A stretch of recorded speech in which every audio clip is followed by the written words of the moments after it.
What's driving markets higher right now in no uncertain terms is uh, call buying. I mean, it's proprietary trading firms buying massive, okay, amounts of calls. And how I can actually see, like, well, how do you know anybody's buying calls out there? So there's traded at the ask or above and traded at the bid or below. Okay. And what I'm zooming into over here, for those of you that are not familiar with like bid offer spread, I'm going to make this again as simple as possible. So if you have a market on an option and the market's like, I'm $5, okay, at let's say 5.15. It's a 15-cent wide market. First of all, that's a wide market, but I'm just trying to make a valid point. Here's your bid, okay, and here's your ask. You'll hear me use the term ask interchangeably with offer, right? So there's the bid and there's the ask.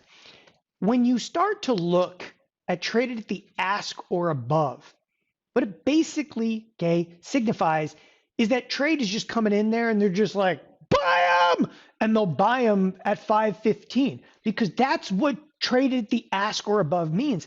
And they're doing these huge sweeps of volume where they're just like, oh, I'll take it. I mean, it's like walking into a car dealership and they're like, $90,000 for that red one. They're like, oh, I'll take it.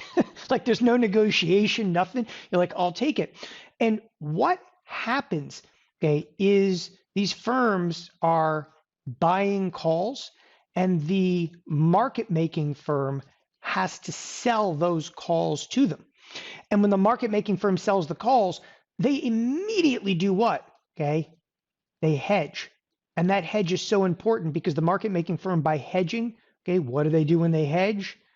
They buy stock. They'll actually turn around and buy the stock. All right, so they buy the stock. Yeah, when you buy stock, where's the stock go? Up. And guess what? The proprietary trading firm then comes in and buys more calls, which causes this market making firm to buy more stock. And then they buy more calls, and you start to get into this wild feedback loop.